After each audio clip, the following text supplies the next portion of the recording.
71. I can't get down to 68. Thank you. Send it by carrier pigeon.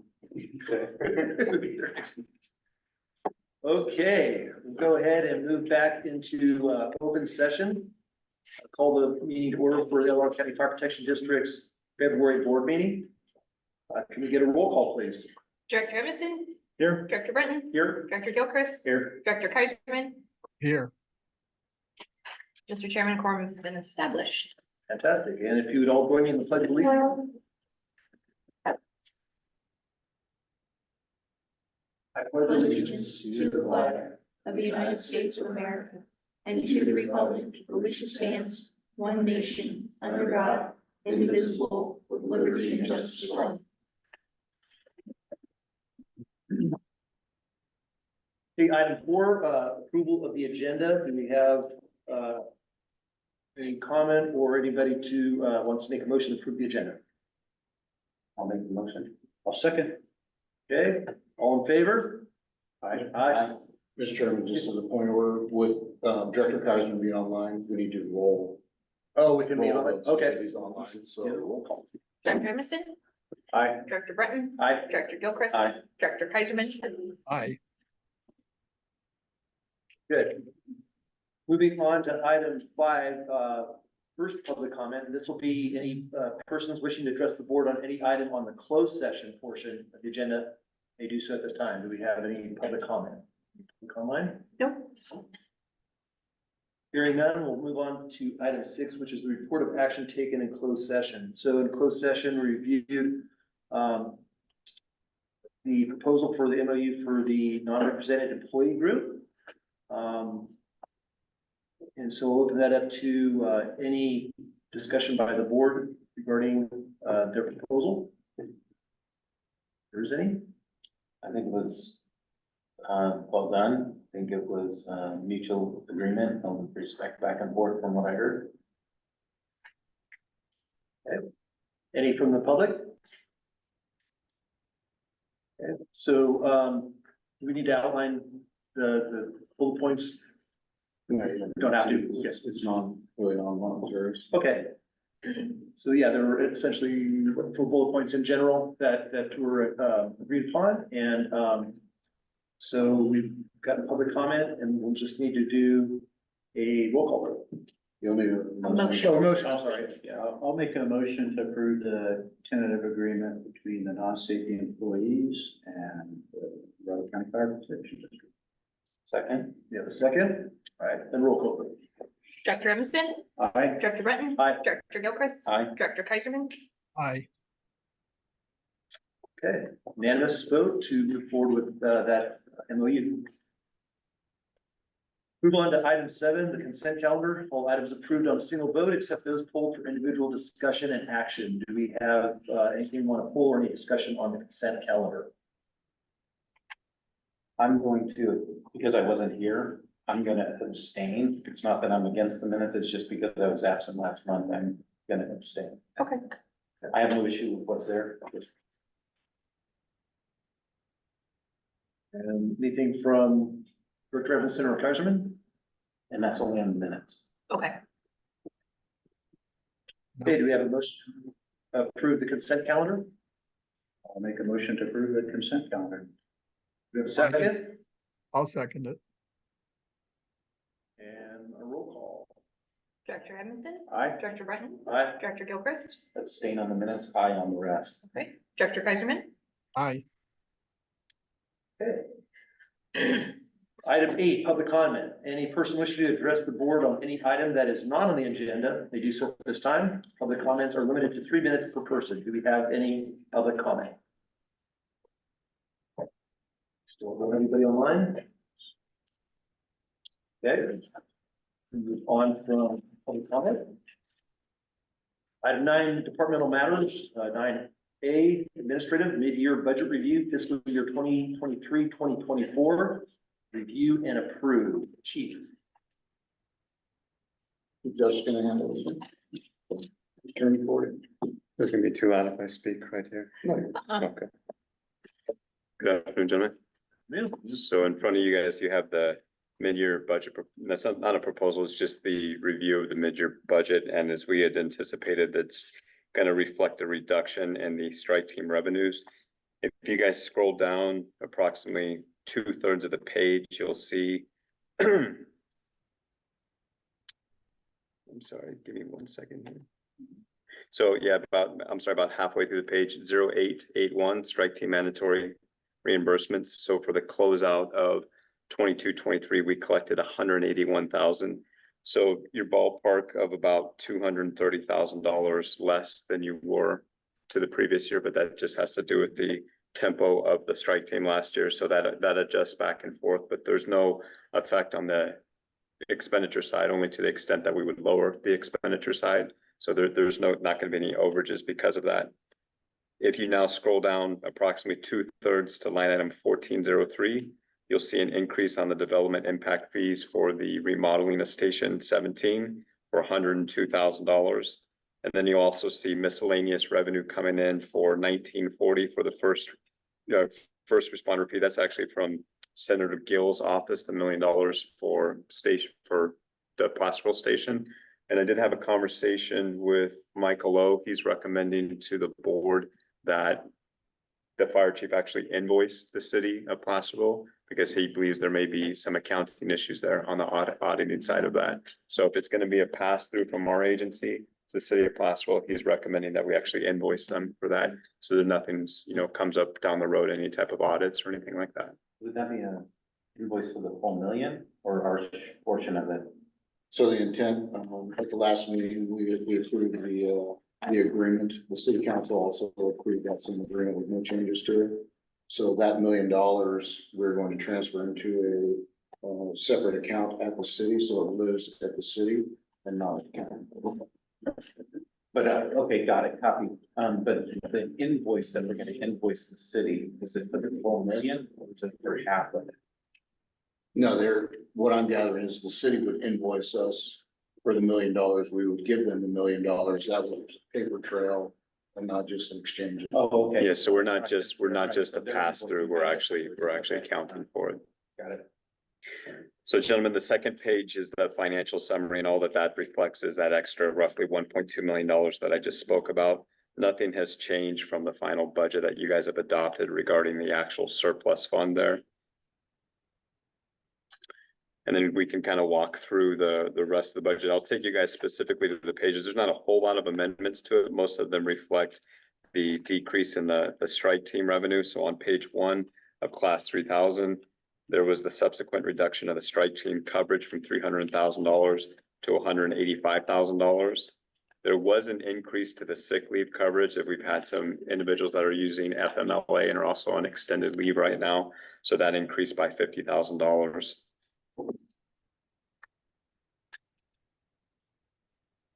On the second page, if you turn to retirement healthcare, that was actually moved into a category in the class 4000 that I'll get to as we move there. So it's not a reduction because we've had less expenses. It's just being accounted for in a different part of the budget.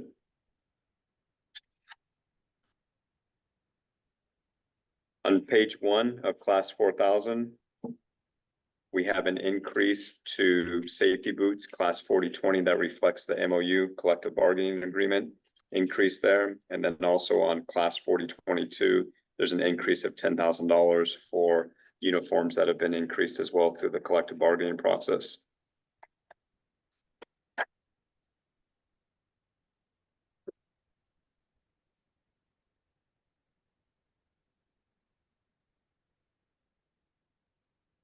If you go to the very last page of the class 4000, page 6, this reflects the retirement healthcare opt-out that I spoke about on page 2, the class 3000. So that's $60,000. It didn't come off of the balance sheet. It just got moved to another area of the budget. And that's where it's being accounted for in class 4536. And then the last changes you guys will see on the very last page for class 6000, the fixed and rolling capital. There's $1 million that's set aside for the public, or I should say allocated for the public safety building land acquisition. And then the additional expenses for Station 17 for the completion, the construction management and construction rentals for roughly $102,000. So it increases that total mid-year to 1,580,000. So the only thing that you guys are actually seeing here, you're not adopting anything. You guys are just seeing the changes where the revenue comes in and then it's being accounted for on the expense side. I've got a question on how we. So there's $1 million check, and that's for the public safety building, which is, I'm assuming 50% county fire, 50% city of Placerville. Is that represented in our reserves as 500,000 or $1 million? The $1 million that we received from the state is for the land acquisition for the public safety bill. Right, So it came to us, but it's 100% of that is for the land acquisition. right, and I'm just looking at. There's more of an accounting question. If I was able to make the finance committee meeting, I would have asked it there. That's something else going on. So that's a check that I understand the county fire received it from the state. Yet it's going to something that's shared 50-50 with another entity. So how do our reserves need to represent that from an accounting point of view? That's what. So And it's just a. yeah, I think maybe I can give you some clarification. So the conversations we've been having with the city on both the land acquisition, how we end up funding to pay for the building and all of that type of thing. We're looking at an agreement where essentially in layman's terms, where the city will be the property owner, the landlord of the station. The fire district would be a tenant. However, it would be written so that the landlord cannot do anything without approval of the tenant. And that keeps it, so they can't just come in and say, hey, we're gonna do A, B, and C, and we don't have a say in it. It has to be mutually agreed upon what's being done. But I was at a workshop at the city on January 27th, where we were talking about different funding mechanisms. And there is a recognition, I would say on the city side, that alternative funding is gonna be needed for this because neither entity is in a position to say, yeah, we'll take on $1 million mortgage payment to fund this building. So where you'll get into the split and some sharing will be, once the building is built, we'll have to figure out, okay, based on square footage, usage, et cetera, hey, 40% of the utility bills are the fire districts and 60% are the cities or, whatever. So split. For the utilities. But I would say, coming out of the workshop, the goal is to jointly figure out the funding mechanism to build that building without hammering either agency. I think I might be able to expand on that a little bit, Director Gilchrist. If you go back to the financial summary there on page 2. So for all of the reserves that you gentlemen are looking at there, you guys have access to everything in there except for development fees. So if there's an increase to the reserves, it's just an increase to the undesignated reserves. Everything that you're seeing with the demarcation is demarcated internally. It's not demarcated at the county level. So if there's an increase, whether it's $500,000, whether it's $1 million, it only shows up in undesignated reserves. It wouldn't go into anywhere. We would have to internally allocate it somewhere. Thank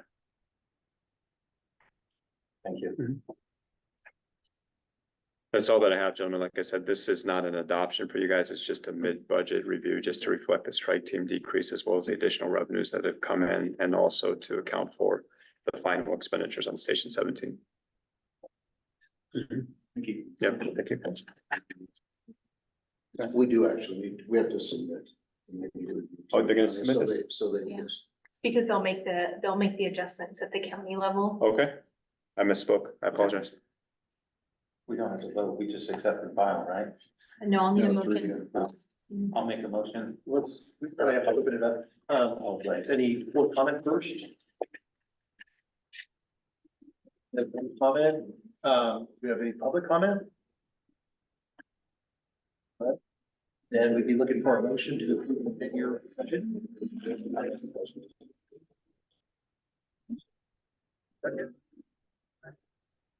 Okay, Director Anderson. Aye. Director Butler. Aye. Director Gilchrist. Aye. Director Kaiserman. Aye. All right. Your budget review, budget approved. Moving on to item 9B, administrative development impact fees request. review and approve. Chief? Thank you, Mr. Chairman. The district charges, fees for new development under our development impact fee mitigation nexus study, which was completed by DTA in 2021. The study states that the purpose of development impact fee is to ensure that all new development is required to pay its fair share for the cost of new infrastructure that will be necessary to serve new development, such as new or expanded fire stations or additional fire engines or other major equipment. New development within the district has a direct correlation to increased population, increased calls for service, in addition to the additional structures requiring fire protection.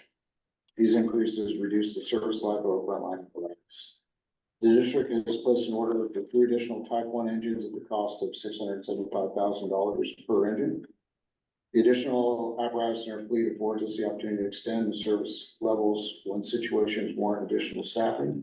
The recent wildfires, winter storms, and flooding events are just some of the examples of our needs for additional apparatus to ensure we're positioned to meet the needs of our communities. In reviewing our fleet and the needs to expand the services we have available, a shared cost of the apparatus is appropriate, utilizing current tax revenues in conjunction with the development impact fees. Our current development impact fee account has approximately $1.2 million in it. 25% of the purchase price per engine is about $168,750. The same percentage of equipment per engine is about $53,000. Staff's requesting the board authorize fire chief to assemble the necessary documentation for Sonoma County, requesting the use of development impact fees to cover 25% of the cost of the engines and the cost to purchase the equipment for those new engines. The remaining 75% of the cost would be covered by our send my report. I have to answer any questions. Do you have any questions for the chief? Maybe you can help me out. I was trying to find out where I couldn't find the document, the Nexus document that said 25%, or how did we derive 25% via the Nexus? So there isn't a formula in our Nexus that says, hey, this percentage. We took a swag at, hey, when we're buying these new apparatus with the development increased call volume that we've had, 25% of that being reflective of growth that's occurred over the last X number of years. And then 75% would be our ongoing, our residents that have been here for, for extended periods of time and contributing tax dollars to government. And for that increase, with the swag, I'm just concerned, are we leaving money on the table? That's. I don't know that we're leaving money. I mean, obviously we're leaving money on the table. You could empty out the account. There's only the 1.2 in there. The one thing that, I know Chief Gallagher and I've had this conversation. Our, Nexus studies, both ours and Diamond Springs, don't specifically state that we can replace apparatus with that money. So there may actually be pushback from the county, which is why I went to a 25% that we can attribute to growth that's occurred. Our Nexus study does have language in there, is in the staff report, that new development pay their fair share. So, and then in addition to that, the apparatus we're placing will still be usable, and we can, expand our services as well. Recently, this year we've had 4 pre-positions for winter storms, fire season, and that sort of thing. So we are going to be expanding with this. This is not going to be a slam dunk of the county. So there may be pushback. They may deny it. We'll see. And with that, does it go to a vote for the board of soups? First, it goes to the CAO's office, and then they'll run it through the county council to make sure that they don't have an issue with it, and then it goes to the board of soups for approval. So that $102,000, that's the closeout of Station 17, that goes to the soups consent calendar next Tuesday. So they've already approved the projects, but it's still, even that, every time they distribute money from that, just to for services. Okay. And that'll happen before the fall election, I imagine. What's that? This would go to the current board of soups, not the next one. Yeah, if the board approves this today, gives me direction to move forward with it, I would anticipate probably being able to have something in the CAO's office within the next month. Okay. Having them something, and we'll run stats and call volume and kind of give them that backstory, try to bolster our position.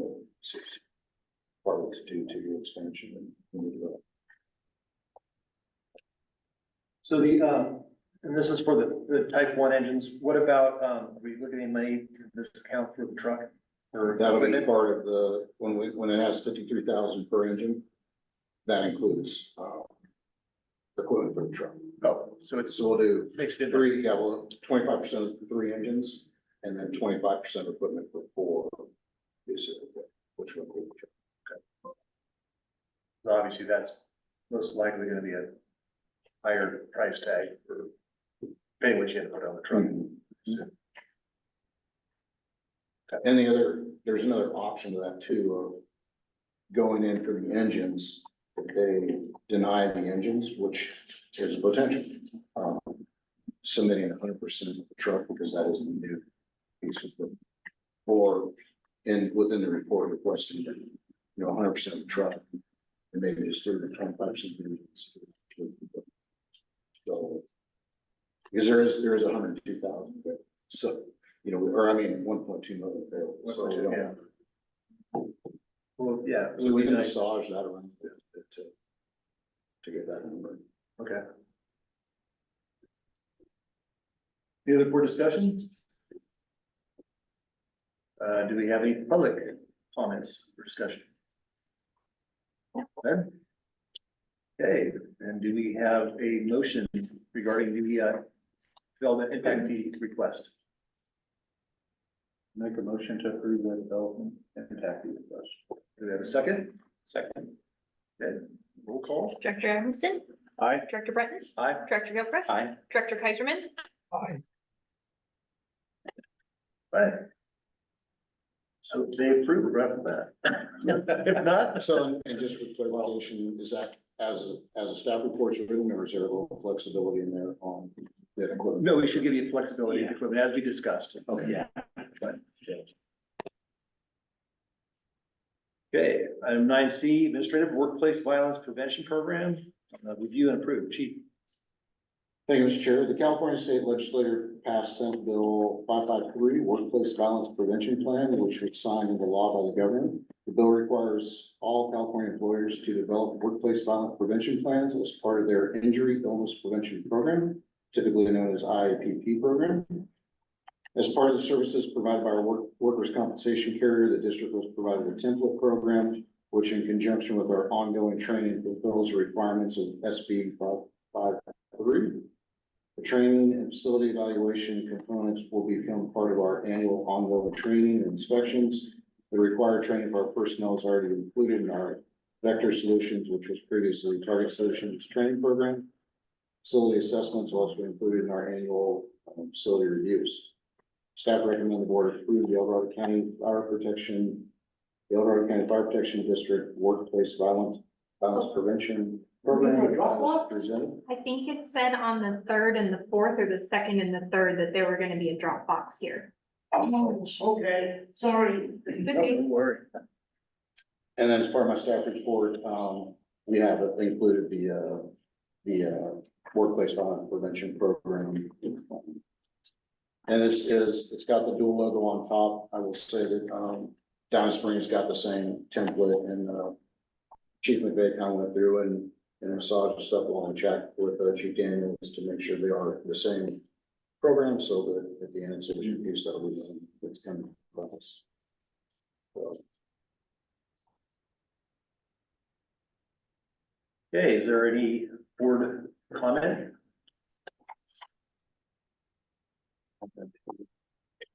That's right. Okay, so the first one I remember, near when I first came on the board, we authorized our fire marshal to be able to carry a firearm.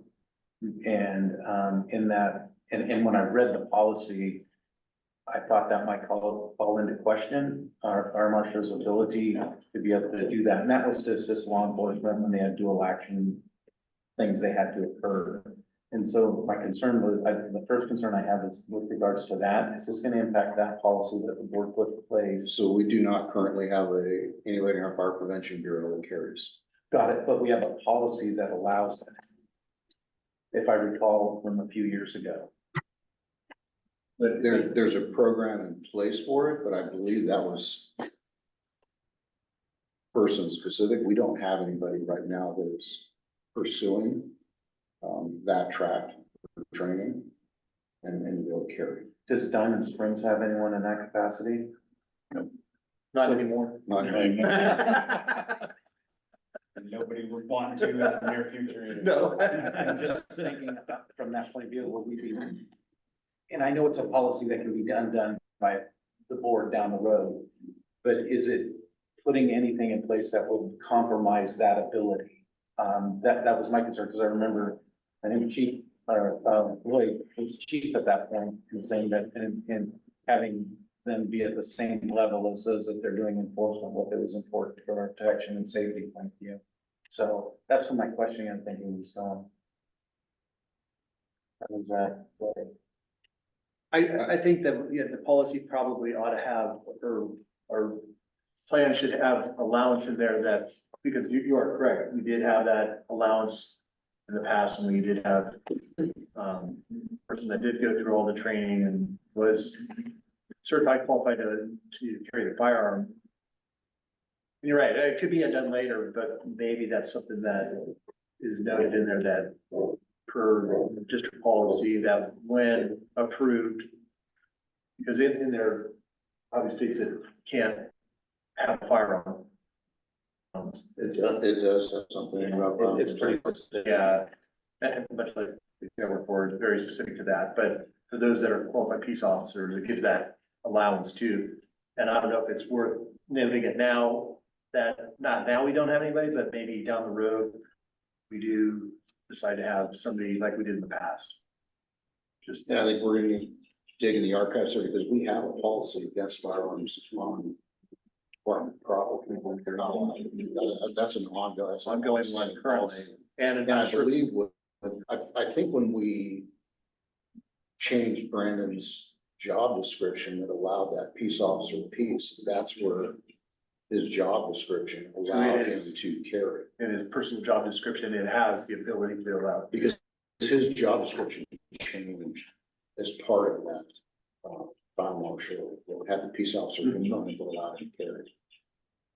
I guess that's the thing, we just don't want to have something that essentially a policy or a plan that says you cannot, yet we do have the ability, if we deem necessary, and has already been done in the past, somebody that has the ability to carry under certain circumstances, and as long as we're not conflicting with our policy or like you said, it could be undone down the road. If we do go down that road again, I think certain by board action can change that.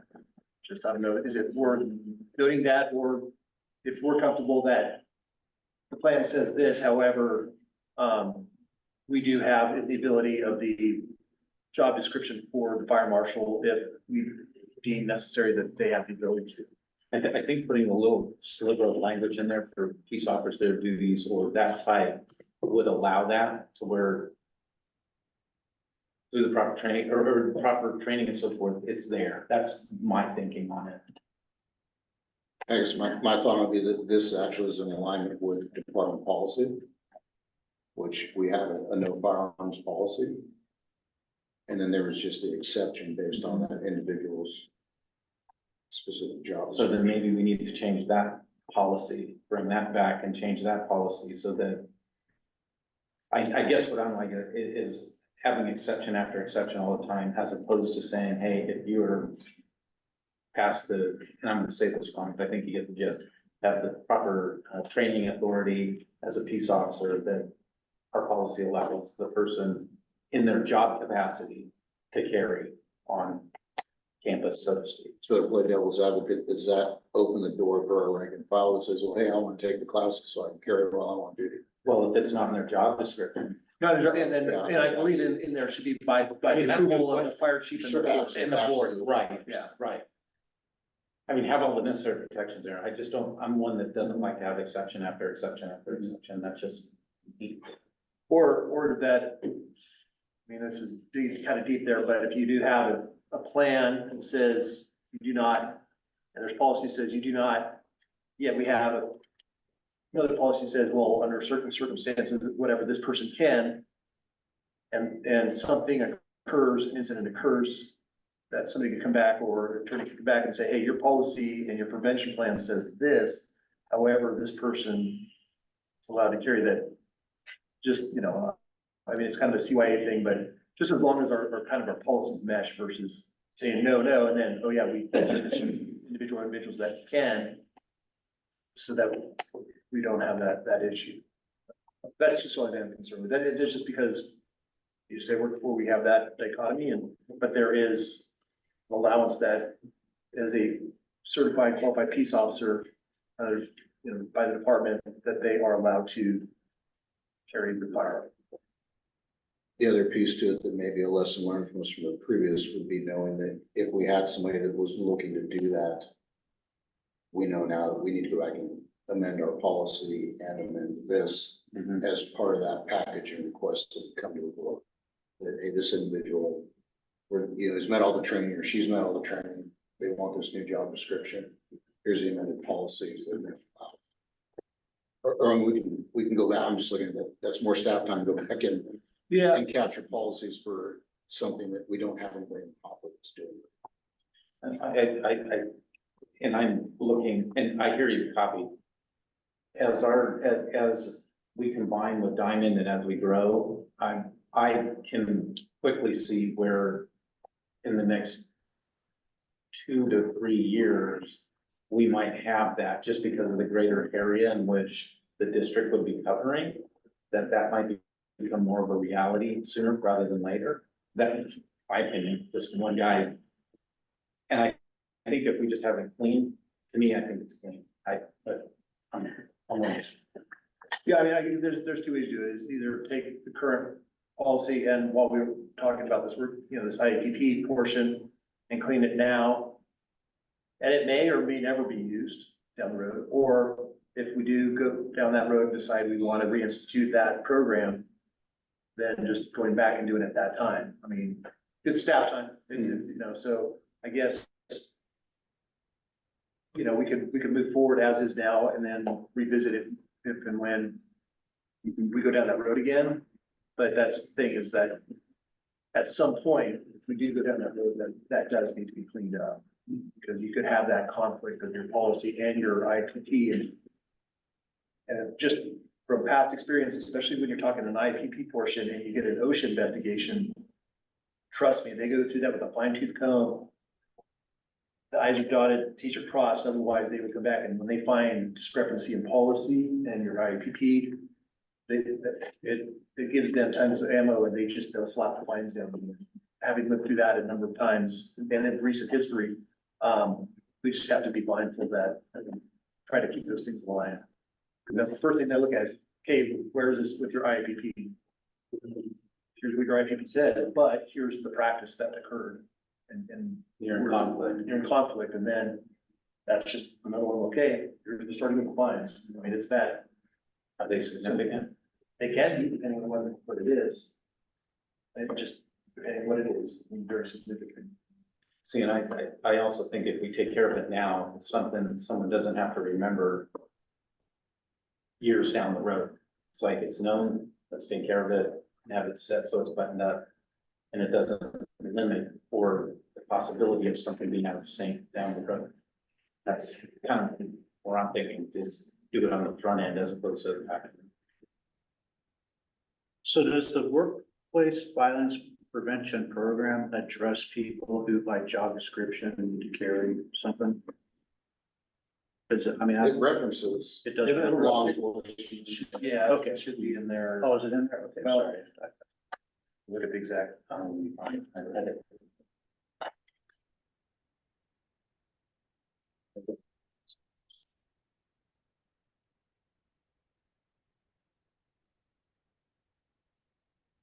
Have restrictions on it said that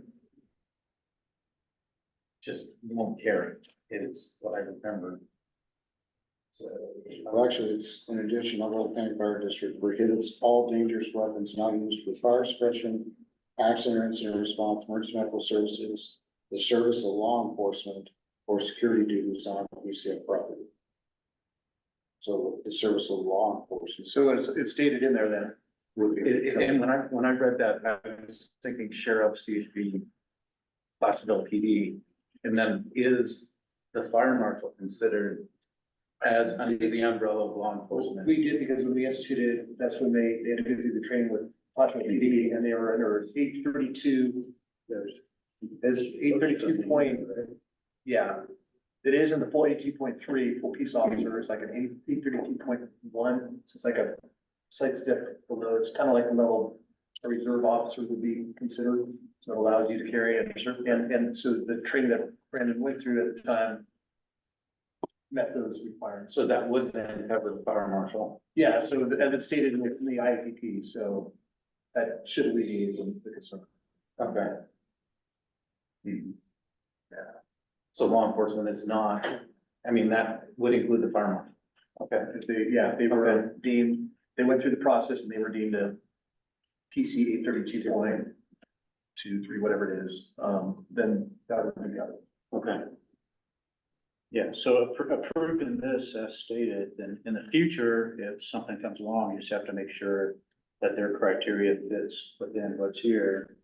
Or we have to go back and modify it, but, I mean, I would think we'd approve. So approve the program.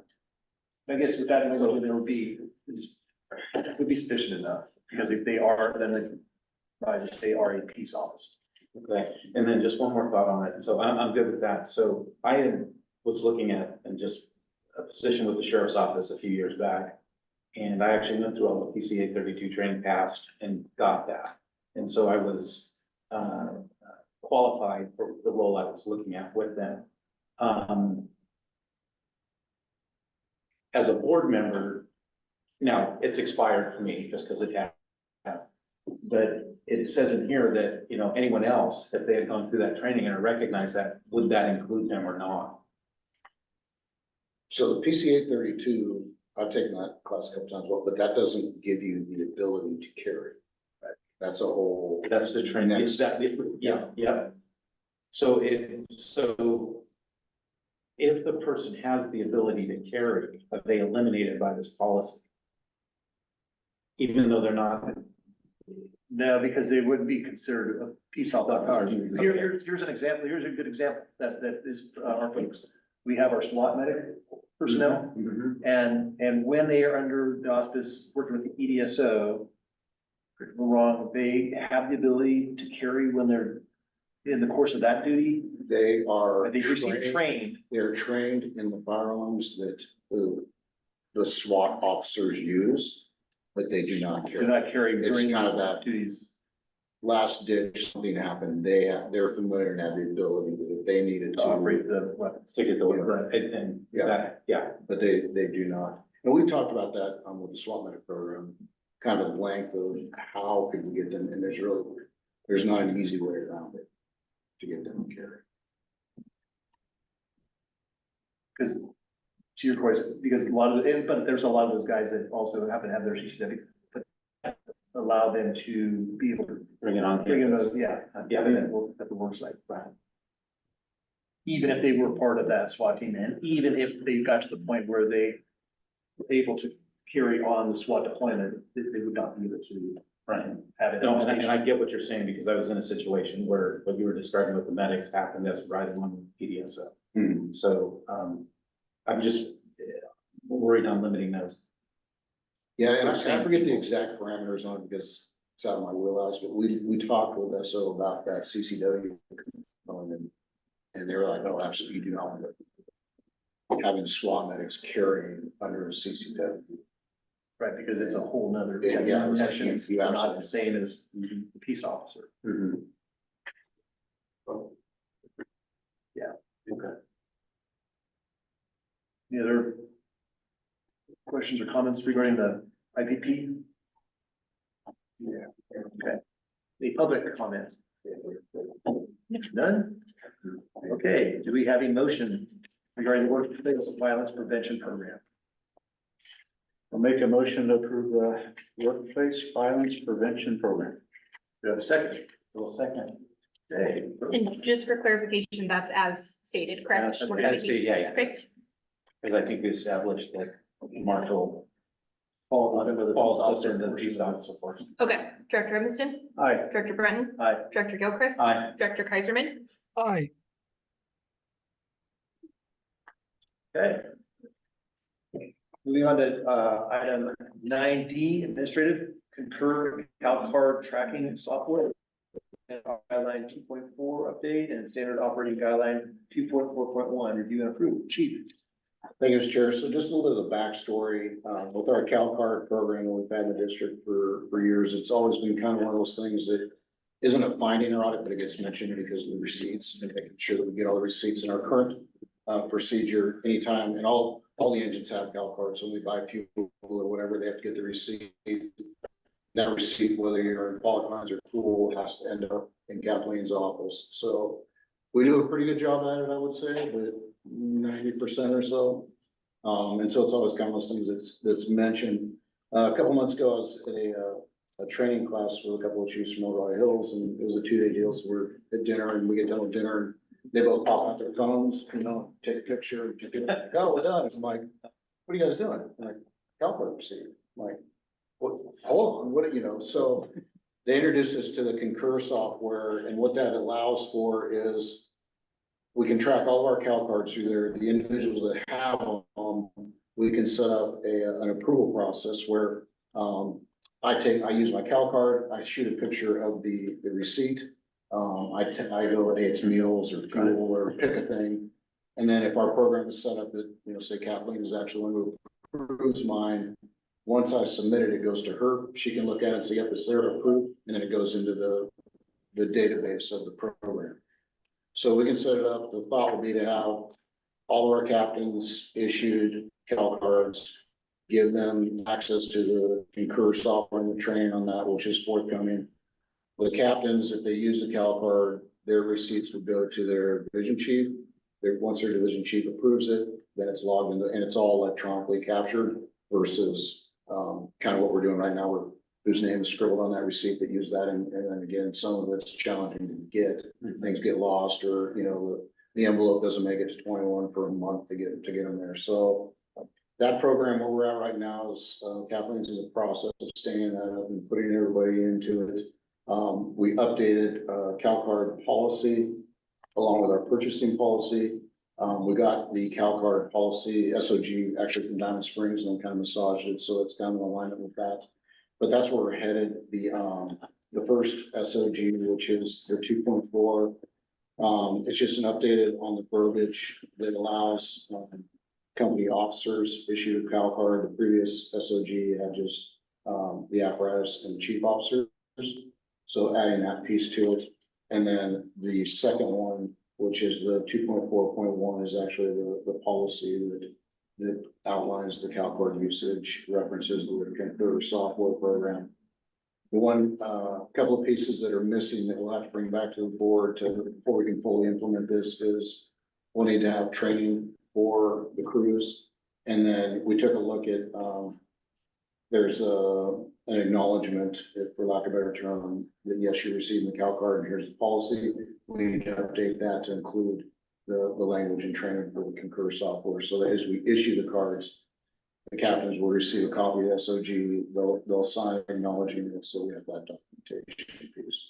So this is kind of the first layer on the 2 SOG updates to get us moving towards getting that program stood up and running. Okay, any board discussion? I have a think, question. What are they using are they using something similar in Diamond Springs, or they're just using paper there? Paper, we get the statements, and Lori goes through the statements, gives them to me, I then go through them, have to approve them, and then she goes back and sends them in. But we're smaller, so it's easier, to do by paper, so we haven't gone to an app or a program yet. I think Concur is a superb product. I used it for years in business.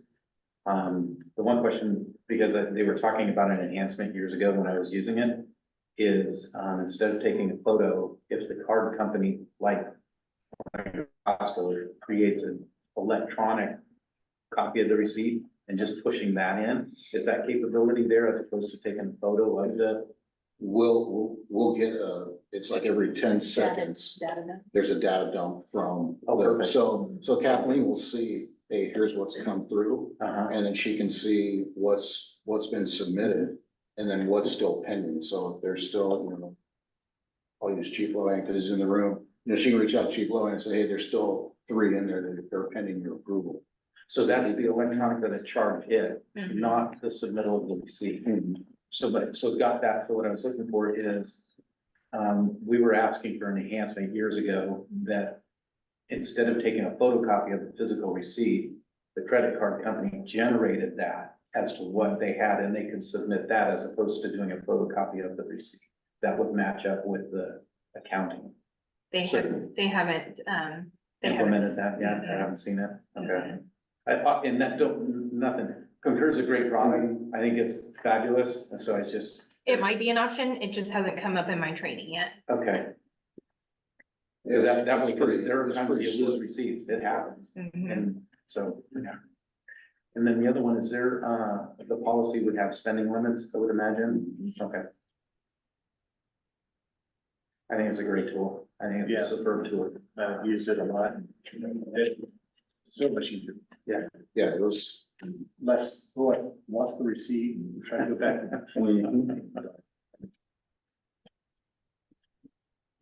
Any other questions or comments on the item? Any public comment? Hearing none, do we have a motion?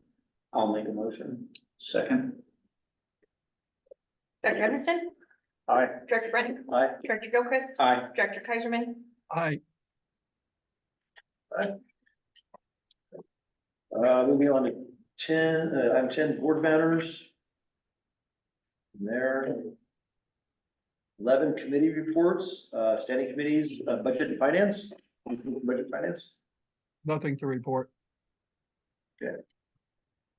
Communications. We're meeting tomorrow at 1 o'clock, Station 25. And then ad hoc, facilities equipment. Don't have anything. So we have Chief Lohan here. Any updates on our apparatus that are currently being built? Last I heard was March, next month, when they're starting to build, and that's when they'll start putting out the pictures that they do, pictures, they'll be able to watch and track them. But all 4 apparatus are supposed to start in March, and then they're all 4 supposed to be done in July. And there'll be 1 trip to go out there and inspect all of them. Okay. Yes. Okay, Director Kaiserman, you have anything for facilities and equipment? No, I didn't think I was on that committee anymore, but. Oh, that's right. We forgot to change that. I don't know why. It's me. It's I think you. It's Jim, That's right. I don't know why. but I have nothing to report. We want to hear what you have to say anyway. We got to keep you honest. Yeah, Okay. yeah. Sandcastle out there. We know what you're doing. Yeah. Anything from you, Jim? From, Facilities equipment? no. No. Human resources? So we have our TA with the non-safety employees and, very pleased by that. I think a lot of the process, came together well because I think we have a certain level of trust there. So, yeah, I'd like to thank all those who were part of the process, to try to come together as a team and reach that agreement. Look forward to working with them, in the future. Diamond Springs County Fire Annexation Working Group. Kathleen has prepared a draft of our policy changes that I have been reading through and making comments. It's also gone to Lloyd Ogan. And then when I get back into town, I'm gonna go over with them. I'll go over with her and Chief Cordero, the recommended corrections I might see in there, and then we'll submit it to the board so that we're in alignment with Diamond Springs. So that's all working through, and I appreciate the work that Kathleen has put into it. Then I would just add in, just kind of an update, because I know that Director Kaiserman and Director Oden were not at our last working group meeting. A couple of things I sent out to the board, feasibility studies for you guys to review. It's just about the final document. There's a couple of typos we found there, but, that'll go back to the working group on our meeting on the sixth, hopefully for their blessing, so that we can take it to both boards for final approval.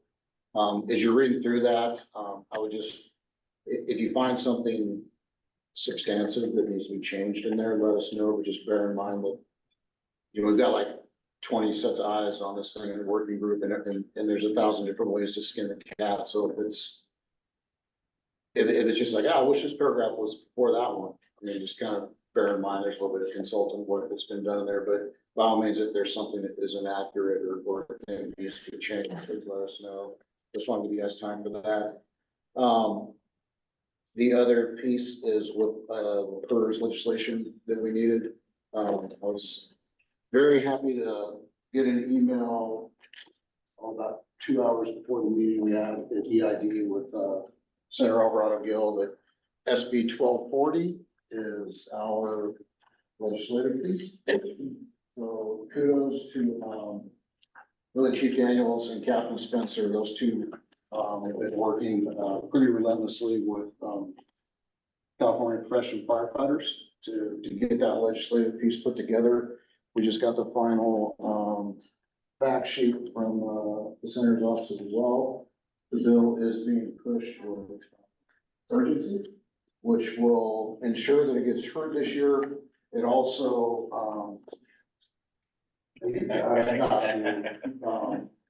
it also allows us to skip a couple of rules and committees.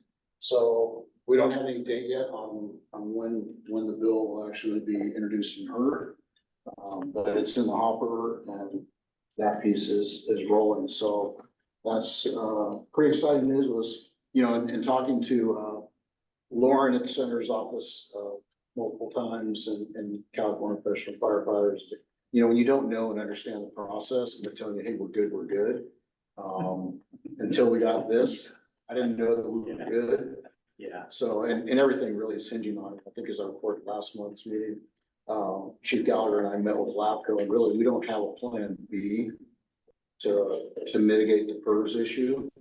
So everything's kind of on a little bit of a pause until this piece gets done. So really all of our eggs right now are in this basket, but we're pretty confident in conversations with CPF and whatnot.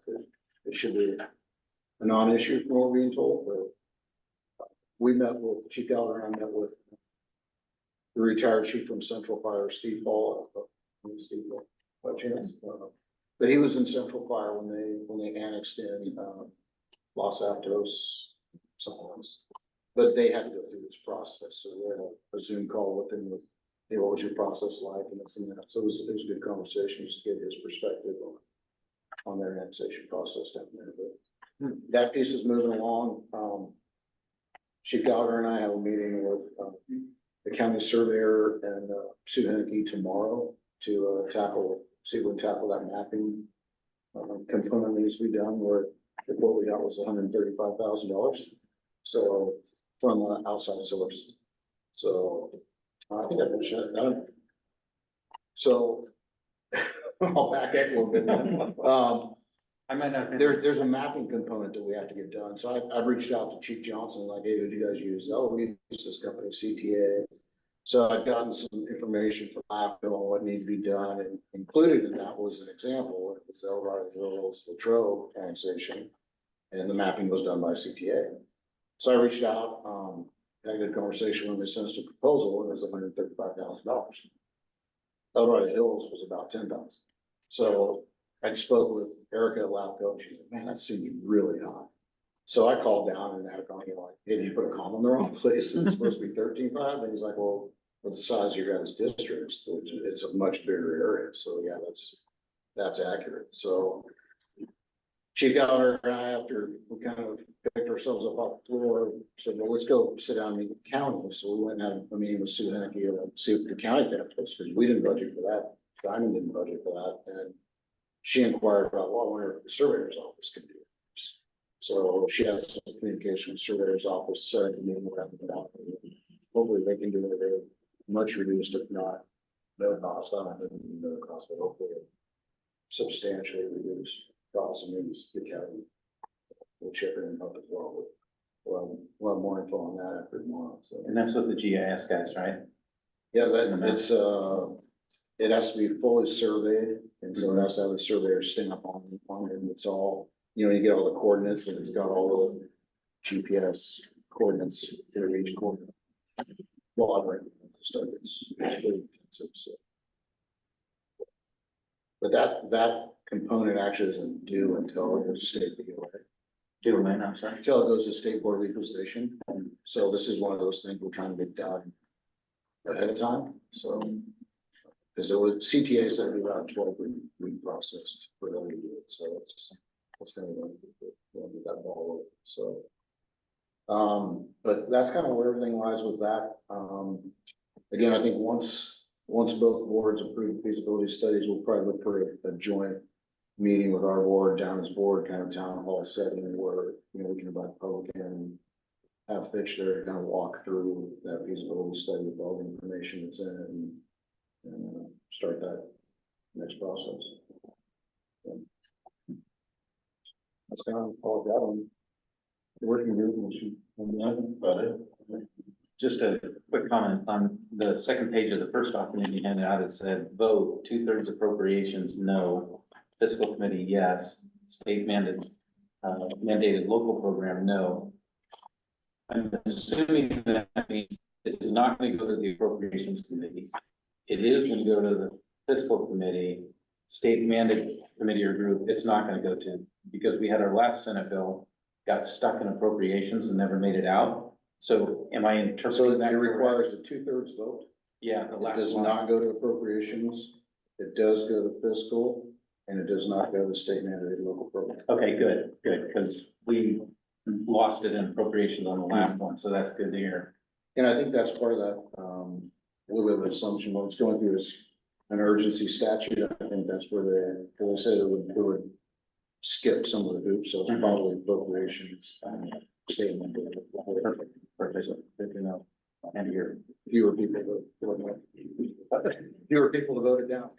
Exactly.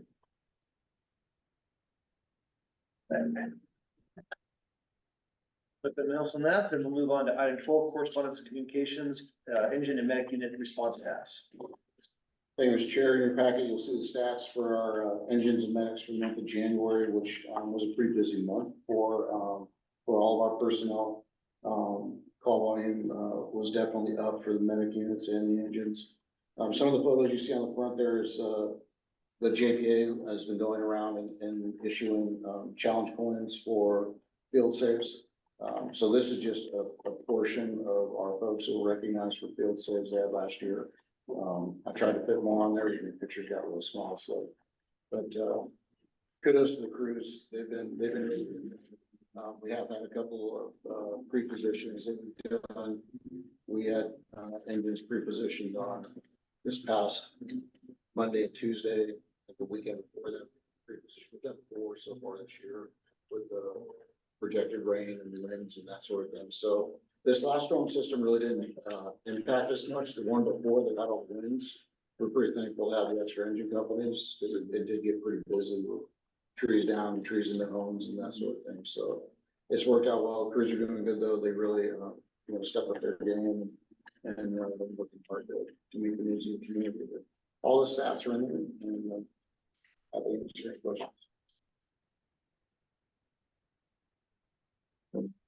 Chief, I'd like to talk with you offline. I saw some numbers in here that I'm hoping are typos with some totalings and so forth. And if we could just maybe spend a few minutes after the meeting, just want to go over it with you. It's maybe something I don't understand, or it could be an error.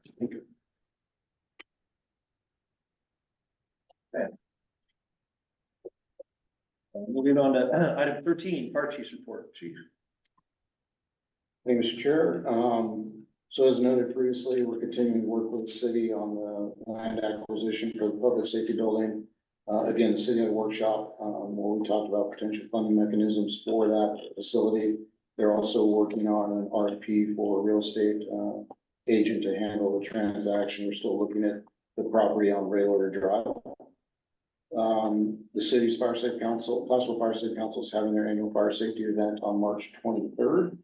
And we are one of the co-sponsors for that. We'll have multiple fire apparatus there. We've reached out to Alvarado Hills. They're bringing their, fire simulation table up. It'll be in Midtown Mall again this year. Should be a great event, and, we're working with them on that. You may have noticed the banner board at Station 25. That's kind of a one-off for us. We typically do not use Station 25 for advertisement. And in this case, it was for the fire safe event, and we're helping sponsor that, so, we allowed them to put that up there. On the JPA front, we started the contract negotiations with the county. The JPA negotiation team, I guess I'd say for lack of better, is Bill Sugiyama, who's JPA director, Chief Norman from Garden Valley, Chief Lincoln from Cal Fire, Chief Johnson, and myself. We'll begin that process to get that moving forward. There has not been any additional movement at the JPA level on the EMS supervisor position or the additional medic unit. It was discussed our last meeting. I think the consensus was we wanted to see the finances of, how sustainable is that, those additions look like next year and following year and how that plays out. So we're waiting for some additional information on that. As far as the district goes, the things taking place, I already talked about the three positions through Cal OES. If you've been by Station 21, Carson Road recently, that SPI property, they've been doing a bunch of tree clearing and things like that from basically, Gold Harvest, the Chevron station, up to, I guess Station 21 is probably it on the east end. And they're looking to clear and thin down to the highway. So as they got close to Station 21, they popped in and said, hey, you guys want any trees taken down? Do you want, stuff done? So we had a couple of trees right there at Station 21 that there was big aspens that dropped those little balls, and they dropped limbs and everything else. So they came and took those down for us, took down a couple of cedars, thinned everything out, at no cost for their project cruising along. So it's pretty amazing, if you look out, the opposite 21 now, you can see it all the way up the street. So, and as you're coming up and crest that last hill, you can see the back of Station 20, you can see through all that. It's really good work what they did. I mean, it opened everything up, but, from a fire safety perspective and, the portrayal to the community, we should probably be walking the walk. So, and to have that ability rather than do that for us at no cost was a huge benefit for us. We completed our annual live fire drills. I know that some of the board members made it out to that. A big thank you to Chief McVeigh, Chief Adams, Captain Lemos, and all the other proctors that put that together for our personnel. We had county fire personnel, Diamond Springs personnel, and Cal Fire units that all cycled through, and they set it up really well. I think all the crews that came through got at least 3, if not 4, reps through the drill with rotating folks through different positions, and putting captains in the battalion chief position and stuff like that. It was really a phenomenal drill, and those guys did a really good job on putting that together. We're continuing to work with AP Triton. There's been some follow-up clarifications, questions, and things like that for the counterpart services that they're looking at. So we're continuing to work on that, and we'll see where that whole piece lands. Really not, I was at the counterpart board meeting last night. There really wasn't any discussion, very little mention, if you will, what that is, so we can have an update. But there was some concern from some of the constituents there. There was a survey that went out to the community, and I did not look at the survey. I didn't take the survey, left it alone, but it sounds like it wasn't very well done the way the survey was put together. So there's several comments from the community with concern over that. Our Fire Prevention Bureau is moving to Station 49. It's underway right now with Chief Sterling and Captain Shepard moving into the conference room at Station 49, basically making that the Fire Prevention Bureau. It'll streamline their process and make it a lot better for contractors and things like that to come to one point. Plus, Diamond has their one inspector who I think Chief Sterling and Captain Shepard have done a good job to stay in communication and whatnot, but when you don't see them every morning, you don't have that daily touch base. It'll be nice to put them all under one roof. So they're setting all that up actually as we speak, their stuff put in and put together. We put together some public messaging just to let the public know that prevention will be moving. The plan will be that probably in about a month, Gino will also move down She does all the fire prevention intake. We want to leave her at Station 21 for about a month just to further message to people that are coming in with, you know, if they've got projects or midway or whatever, we're gonna be on this date, this is where you need to go. So that piece is being worked out. And then there's just some ITS or RTS stuff with our IT that is being buttoned up on that. Our HRTs will have their, they have a quarterly training, with CHP on March 19th. They're gonna be out in the area of Blue Lakes. I would say, hey, go check it out, but, it sounds like they're getting flown into where they're training. So unless you got a snowmobile or snowshoes, probably not something that is gonna work out, but that is being coordinated by, firefighter paramedic, Kushner and executive training. We also have our auto extrication training that's coming up on March 4th, 6th, and 8th. That'll be at the Extreme Towing Yard, which is in the business park over in Diamond Springs. And I do have rotations and times on that I'll share with the board. If you want to pop in and see the auto extrication training, always welcome to see the crews and what they're doing. And try to participate. Yeah, that's nice. And then the last thing I have, there's been, I know some questions and stuff on, you know, the recent move of Medic, 89 down to Station 86 and wanting to, you know, what's the impact to our personnel on that? What's the impact to, Medic 28 and the responses? And I just, so I ran some data and I would preface this with, and I think Director Brunton will agree that our system is very dynamic. It really ebbs and flows and changes on a monthly basis. So this is data. This is not a trend by any stretch of the room, I would say.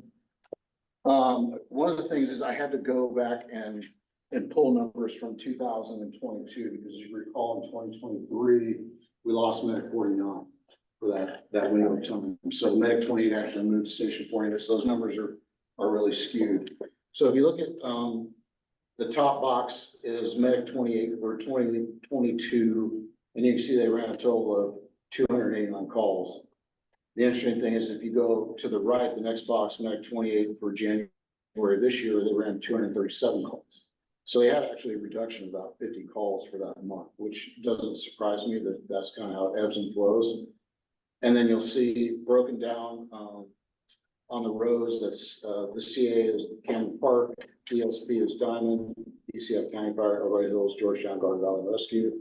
And then you'll see on the, for 2024, again, the calls they ran in Cameron. So, you know, they had a decrease in call volume total. They had an increase in calls in Cameron by about 20. They had a decrease in calls, in County Fire's jurisdiction, in Diamond Springs jurisdiction, and actually fewer in Elrod Hills. So, you know, it's really information at this point. And then when you look down at Medic 89, again, for 2022, they ran 255 calls. Medic 86 ran 192 calls. So they had, you know, about a 60 call decrease, but Medic 28 had about a 50 call decrease. So that's kind of an alignment. A decrease in the calls in Cameron Park, but an increase in the calls in Elrod Hills. So, and as we're factoring through, just remember, all those calls have to be ran by somebody. So, you know, some of the calls that, you know, 28 might be picking up and Cameron, somebody's got to pick up those additional calls that look like they're occurring in Cameron and Elrod Hills. So this is really just kind of an information at this point, and we'll try to keep trending out over the next few months and really kind of see where it is smooths out and what that ends up looking like. Good. For now, that's kind of where it's at. The interesting thing is January 2022 is busy. So, because I know this year, January was busy, but you also had IFTs and then the subsequent move-ups. Yeah, so that's probably part of that drop off the call off as well. But we'll keep tabs on it and just keep an eye on that. I haven't heard any real concern from, I guess, the folks at 28. They're like, man, we're just getting pounded with running calls in Cameron. They're running calls and they're a busy unit at the end of the day. You know, whichever unit is, they're running calls, and it doesn't really matter, you know, if they're going to Cameron Park or Down Springs or, you know, rescue, they're running calls. But we'll keep tabs on them. So for that, it's in my report. Unless there are any questions. Questions from the chief? I think I like the report. It's good, and I think seeing, relative to how the increases occur over time, I think will be more telling, so that when, and I get that back in 22 we had 44 calls, and then it's at 65, but I think that relative increase, looking at that margin, if you will, the increase, I think will be important for the next few months. As opposed to looking at total call volume, but looking at the marginal increase. Yeah, they will be running more calls in Cameron Park. Yeah. I mean, that's a given. I think tracking and seeing if there's an overall increase in their call volume, or is it just a redistribution? Right. Not to mention, Ponte Palmero is expanding. Mhm. Now you're adding more potential patients. Following. Well, and when I ran some stats for Cameron on 8889 engines, their call volumes, and then, you know, hotspot, that, it's on Cambridge. Yes. Western, that I is a was lot. unaware of how many calls they were.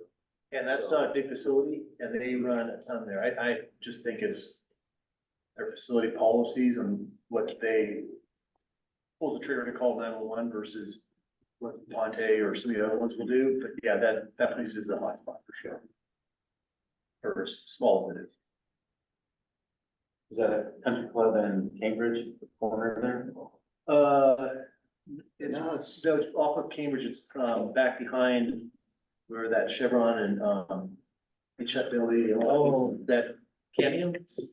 Oh, right, I know. Cameron Yeah, Oaks yeah. or something like I think that. it's You go past the little strip mall with the gas station. Yeah. and it's like, behind it. Okay. yeah, that was definitely a hotspot, so. Medicaid assist program. They're probably getting that more, yeah, for that, for sure. It's close to that. Chief, I have a question.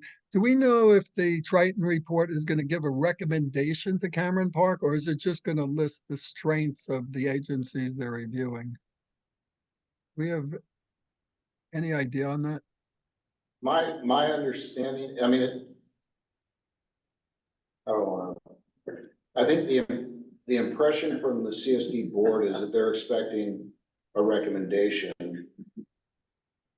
A couple of the meetings I attended with AP Triton, they stated that they're just providing the information. We're just doing a side-by-side comparison, and CSD will need to decide what they want to do. So I'm leaning towards, I don't know that they're gonna get a recommendation from AP Triton versus just data. When I read the proposal, it does say recommendation in there. But I don't know. That's what I recall it reads. Could be wrong, but I seem to recall they were looking for a recommendation. I think from our experiences, I think what Cameron Park and what they're gonna get, because I think our expectations were definitely underwhelming. Where we went in and chatted with them, I wasn't very impressed, and I'm unfortunately for Cameron Park, that's what they're expecting, and I bet it's just traditionally that's what they've wanted it. Done consulting reports over many years with the contract, and here it is, and it says, here's what you should do. And it's always been, hey, stick with Cal Fire, so okay, we're gonna do that. I think this is gonna be different from the past consultant reports they've gotten, and I don't think it's gonna give them probably what they're looking for, which is they want somebody to tell them what to do. I don't think that's the case. Then it's kind of interesting that it's got a little discovery even on our part. It kind of works with the Diamond Springs, Illinois County, all these different hoops we're jumping through, you know, everything from like this with the PERS stuff to what you just found out about the mapping bit of it. I mean, there's gonna be all these little kind of hidden gems, so to speak, that I think gonna catch them off guard because they don't know what they don't know. And we went in, I think, pretty educated, and we're still just discovering things. I mean, that's just kind of the nature of these things that happen all the time. So I think they're gonna be in for some big surprises because it's just the mapping cost alone that we were just earlier, I can only imagine, depending whether it be county and Cameron or Hills and Cameron, I mean, it's gonna be a change that there's gonna be sticker shock. Well, I think you're spot on. We've learned a lot. I know for me, I'm always an optimist, and we're about a year into this process. Right. And some people, hey, you're 18 months, minimum to do this, like, oh, we can do it quicker. And we've probably been on track other than, person that, that's not time that's out of our hands. Right. That's to be done. So, I'm not taking for them with Cal Fire and notifications they have to provide to Cal Fire. And, with what we know now, if they were to make a decision today, I don't think they would have an annexation completed by next June. No, I mean, no, I mean, it's a process. I think ours is going pretty darn smooth and theirs just past history, it's gonna be a rocky road. If it's taken us this long and it's going smooth, I can imagine when you got all kinds of other issues and concerns and.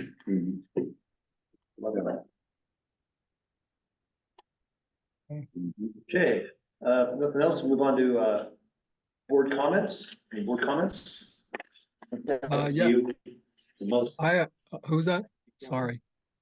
Okay, I'll give you my board comment. So, Chief Cordero referenced the JPA meeting. It was on January 23rd, where the JPA board president, vice president, and the head of the JPA are going to negotiate. They're starting negotiations with the county for the new contract. So in that, it was Chief Johnson and Chief Cordero, they suggested, and they were emphatic about it, that they were there not to negotiate it, but to also advise them, because they have the history and they have 2 ambulances and we have 5. And it was kind of interesting that Georgetown didn't even ask to be on that committee to advise them. So after that JPA meeting, it was Chief Cordero, Lloyd Hogan, and I, and Chief Johnson. We said, hey, we should get together in a 2x2 just to talk about this and see what's going on, because this is really critical, because we really are the ambulance service. So we met with El Dorado Hills. It was Lloyd and I and Chief Cordero and 2 of their board members in a 2x2 with Chief Johnson down in at the fire station in Shingle Springs. And it was just, hey, let's just talk about this. And we wanted to be clear that, hey, we are the people that are running the ambulance service and we should communicate together. There was no agreement, hey, what we're going to do or anything going forward. But we just want to establish that in case we needed to get together again at some other point in time. So I just want to report that out so everybody knows. It's not a new ad hoc committee. It was just, hey, we thought we should get together and just open up a conversation. And so I just want to let everybody on the board know that we met. If anybody has any comments, I mean, we didn't really come up with any action plans, nothing else. We just wanted to have a sort of a meet and greet. That's good. Yeah, well, I thought it was a really good thing to do since, yeah, and obviously we didn't even talk about the big elephant in the room, obviously, what's happening in Cameron Park. Wasn't an item for discussion. We just really were more or less all making sure that Chief Johnson and Chief Cordero, both of our boards, really understand that they're there not to negotiate, but to advise them as they go through this process of formulating the new JPA agreement, if there is a change or whatever it's going to be. Okay, Everybody thanks. wanted to bring up Park, but nobody did.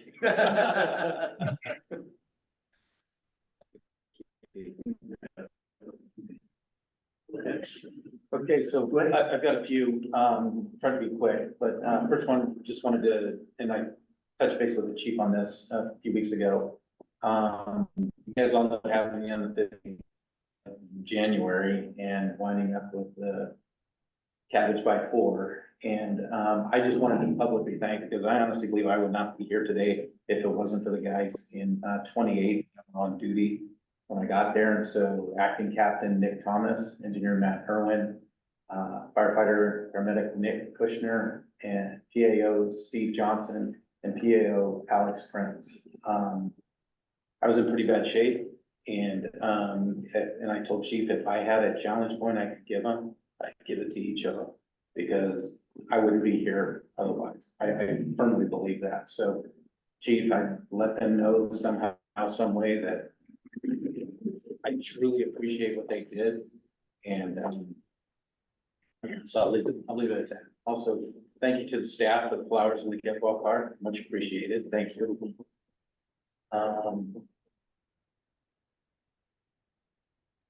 Along these lines, I'm a little sensitive to this one. At Cameron Park Country Club, we had a gentleman that was in the third bunker and had a heart attack and passed.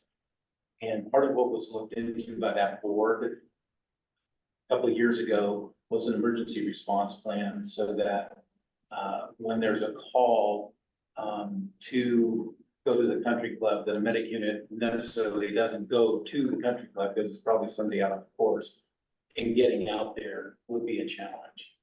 And as it turned out, this gentleman, there was an accident that would have pulled him in just like to a driveway, had a medic unit known to be able to do that. So Chief Cordero and I talked, and there'll be some outreach to Chief Richards, and how that some sort of response plan at the call center can be developed, so that, hey, you're calling to the club, what will you on?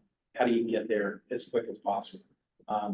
Whether or not 89 was in service, would this gentleman have survived? Don't know, but Jeff Dreyer, some of you guys know him, was on scene when it happened, and they couldn't revive the CPR, is what happened. But I do believe there's an opportunity there to improve it, and I looked to the board of directors at Cameron Park Country Club. I don't think they put an emergency response plan in place, and I'm a little sensitive to it just because of what recently happened to me. So it's something that would come up, and I just think it's important that we do what we can to save lives, be proactive. So Director Ogan and I met with Supervisor Turnbull towards the end of January in a 2x2. And we discussed JPA, the medical out of Cameron Park, the county's ability to help cover costs with annexations. And on each 3 of these points, Director Turnbull looked to his assistant and said, make a note of that, we need to follow up. And so JPA was, how can it be run more efficiently, more effectively? What are some options? There were comments about what agencies were constantly in the budget versus those that aren't. That was duly noted. The impact to Cameron Park residents of the medic units. So I think, Chief, to your report here, I think that's great to be able to show a trend with it. He was very supportive of finding money from the county to help with some of the annexations for the best cost effective one. He threw out, what about top funds? What about PILT money? We even had a discussion about ERAP, and we explained the flow of money as it leaves the district, comes back in and goes to the sheriff's. Well, what Turnbow said is they just recently, money was coming back to the county from the sheriff's office. And Director Turnbow said, why can't that go back to county since they're paying for it? So that was a note his assistant took, so that that $1 million a year that comes out of our budget, there might be a way to get some of that back into our budget. So that's something that he took as a hot button. And I think it's something, we're discussing publicly. We can certainly share. Jim and I are going to be meeting with on Monday with Brooke Lane. Lloyd's out of town training, and Lloyd asked me to step in. And so I think this is a discussion we can have. So I think there might be some funds there for assisting with some of the costs or covering some of the costs for annexation. So I think that's a very valuable dialogue to have with the supervisors. So I did take the survey for AP Triton. Or let me back up. had a discussion on the 30th with AP Triton. Don Aston and I talked, and he said, if you're up to it, can you have a call? And I said, sure. And so, Chief and I were able to have a conference call and with AP Triton and, kind of expressed what I had been hearing from a lot of the residents down there about best cost effective solution. One of the questions that they asked, and you guys probably got asked it, was how confident are you with the EMS service in Cameron Park? And I literally said 0. I physically drove myself while I was having a heart attack because I didn't trust what was going on with 80 or 9 or that any service would be delivered. And kind of put an exclamation mark on that. Appropriate, maybe not, or appropriate, but it was my experience, that's what they're asking for. I did, when I took the survey, I heard from a lot of the public, and it was mentioned, they didn't feel that they have local control as to who would answer the survey. There was no control measure there. You can take the survey as many times as you want. You can skew it one way, you can do it, there was no way to stop that. And then it was relayed to me, and after I took the survey, I kind of saw this, the questions that looked like it was, we're just gonna dot an I or cross a T. A lot of the questions were not specific to the challenges Cameron Park is facing. Is what I heard from various folks in the community, so, I think there's more to be said with the public and how they bring their report forward to the public. That's pretty much my comments, so, but I just would like to say, Chief, please make sure those guys know. We'll do. Absolutely, thanks.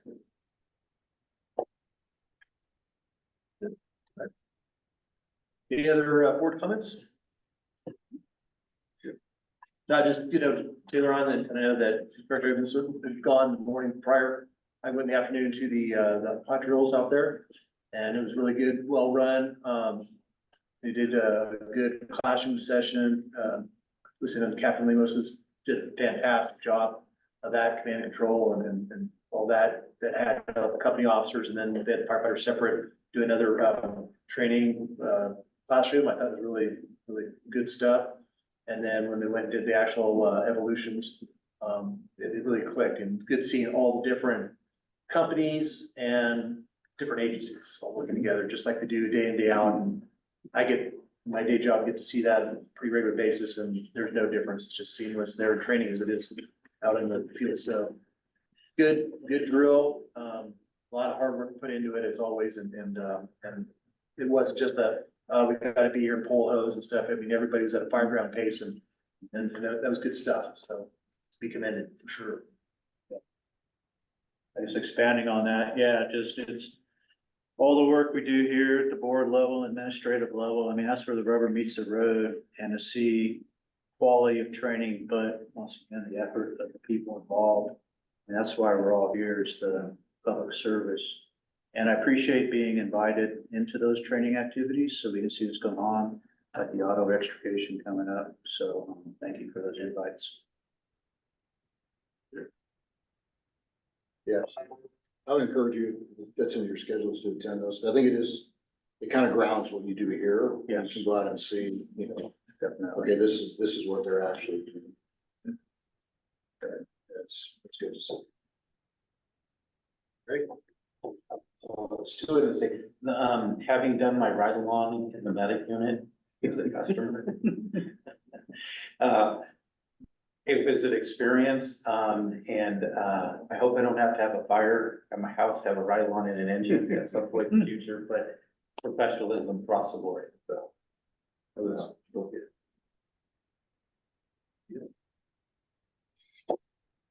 All right, item 15, any future agenda items?